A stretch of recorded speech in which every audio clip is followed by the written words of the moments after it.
Hello all, welcome back to my channel. మన తెలుగు ముచ్చట్లకి స్వాగతం సుస్వాగతం అండి.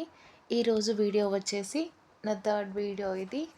So thank you so much for watching previous videos. అలాగే ఈ వీడియోస్ కూడా వాచ్ చేసి ప్లీజ్ లైక్ షేర్ సబ్స్క్రైబ్ చేయడం అయితే మర్చిపోకండి. వీడియోలో వచ్చేస్తే ఈవినింగ్ స్నాక్స్ అందరికీ ఇష్టమైన అరటికాయ బజ్జీ ఎలా తయారు చేసుకోవాలో అయితే మనం చూసేద్దాం. ఇక్కడైతే నేను ప్లేట్ తీసుకున్నాను. ఈ ప్లేట్లోని ఇప్పుడు 2 కప్పుల శనగపిండిని అయితే యాడ్ చేసుకోవాలి.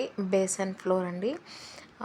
ఇక్కడ ఇంగ్రీడియంట్స్ కూడా నేను సైడ్న అయితే పెడతాను. సో సేమ్ యాజ్ టీజ్గా అయితే చూసి చేయండి. ఖచ్చితంగా అయితే 100% బండి మీద దొరికే మనకి ఈ అరటికాయ బజ్జీ అయితే ఇంట్లోనే హెల్తీగా తయారు చేసేసుకోవచ్చు.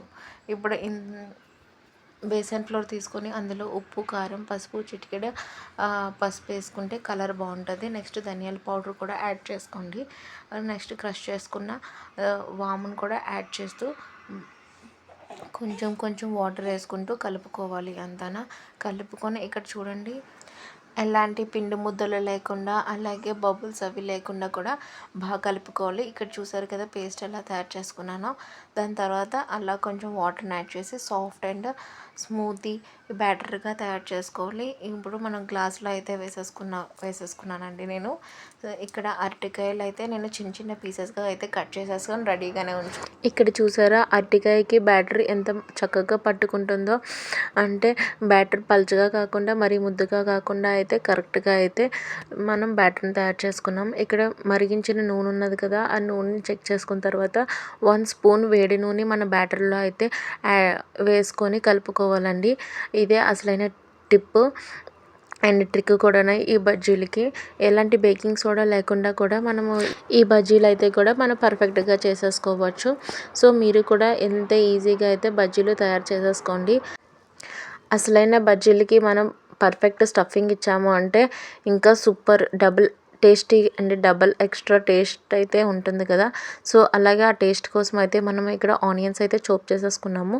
చోప్ చేసి అందులోని మనం ఉప్పు, కారం అండ్ అలాగే డీప్ ఫ్రై చేసిన కరివేపాకులు కూడా యాడ్ చేసుకోండి. ఎంత క్రంచీగా కూడా మధ్య మధ్యలో తగులుతుంది. Last ingredient but not a least ingredient, it's very tasty ingredient లెమన్ని యాడ్ చేసుకొని మిక్స్ చేసుకోవాలి. ఇలా యాడ్ చేసేసుకున్న తర్వాత మనం బజ్జీలు అయితే హాఫ్కి మధ్యలోనే ఇలాగా కట్ చేసేసుకోవాలి. ఇప్పుడు నేను చూపించిన విధంగా అయితే కట్ చేసేసుకోండి. ఇలా కట్ చేసేసుకున్న తర్వాత ఒక్కొక్క దాంట్లోని ఇంకా ఆనియన్ స్టఫింగ్ అయితే ఇచ్చేయండి. ఇచ్చేసి మళ్ళీ మనం వేగించుకున్న పల్లీలు కూడా మనం ఉన్నాయి కదా, ఆ వేగించిన పల్లీలు కూడా మీదన పెట్టుంటే మధ్య మధ్యలో క్రంచీగా కూడా తగులుతుంటుంది. సో ఇలా ఈజీగా అయితే మీరు కూడా తయారు చేసేసి ఇంట్లోని ఎలా వచ్చిందో కామెంట్లో అయితే చెప్పండి. Please like share subscribe to my channel. ఈ వీడియో చూసిన తర్వాత మీకు నోరు ఊరుతుంది కదా. మేమైతే మస్తు ఎంజాయ్ చేసాము. మీరు కూడా ఈ వర్షాకాలంలోని ఎంత మంచిగా గుడ్ ఈవినింగ్లోని ఇలాగా ఎంజాయ్ అయితే చేయండి. Thanks for watching.